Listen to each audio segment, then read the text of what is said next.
با تحقیق و تأمل در قرآن و سنت در میابیم 6 ذکر است که به آنها بیشتر توصیه شده است.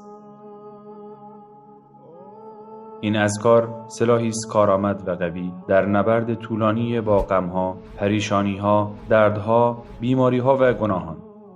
ذکر اول درود خواندن فراوان بر پیامبر صلی الله علیه و آله و سلم می باشد. در طول روز بر صلوات فرستادن به پیامبر مداومت کنید. مطمئناً خیلی زود و حتی تا پایان روز به آرامش و خیر بزرگی دست خواهید یافت. ذکر دوم استغفار فراوان است.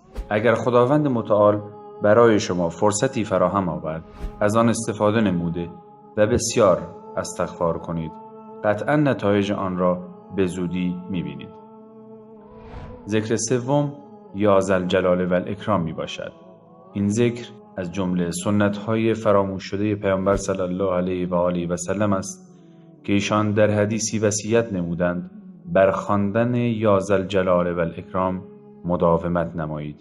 همچنین رسول الله صلی الله علیه و آله و سلم این دو اسم یعنی الجلال و الاکرام را خاص نمودند، زیرا در این دو اسم اسرار خاصی وجود دارد. ذوالجلال به معنای صاحب جلال، کمال و عظمت است و الاکرام به معنای عطا و بخشش می باشد. و اگر به این معانی دقت کنیم می بینید که با این الفاظ هم ثنای خداوند را می گویید و هم از او تعالی طلب می نمایید. ذکر چهارم لا حول ولا قوة الا بالله می باشد. پیامبر صلی الله علیه و آله و سلم بسیاری از صحابه را به گفتن این ذکر توصیه نموده و می‌فرمودند این ذکر گنجی از گنج‌های بهشت می باشد. با بیان فراوان و مداوم این ذکر قطعاً از الطاف الهی و نعمت‌های شگفت او بهره‌مند خواهید شد. ذکر پنجم همان دعای معروف حضرت یونس در شکم ماهی است. لا اله الا انت سبحانك انی کنت من الظالمین. پروردگارا هیچ معبودی به حق جز تو نیست، تو منزهی، بیگمان من از ستمکاران بودم. این ذکر غمها را از بین برده و باعث سرور و خوشحالی است.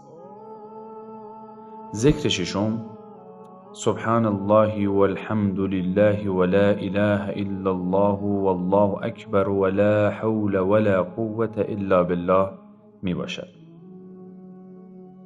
و حالا یک نکته مهم. برای به دست آوردن نتیجه و فواید اذکار و دعاها و رقیه شرعی باید با تدبر در معانی و به صورت مداوم آنها را بیان کنیم. توجه داشته باشید به هر میزان که خداوند را بیشتر یاد کنید به همان مقدار محبت خداوند را کسب خواهید نمود و به اندازه اصرار ورزیدنتان در دعا اجابت را به دست خواهید آورد.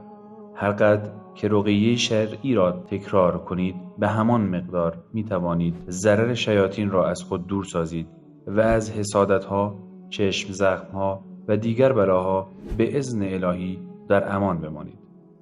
در پایان این کلیپ را منتشر نموده تا سود و فایده آن عام گردد.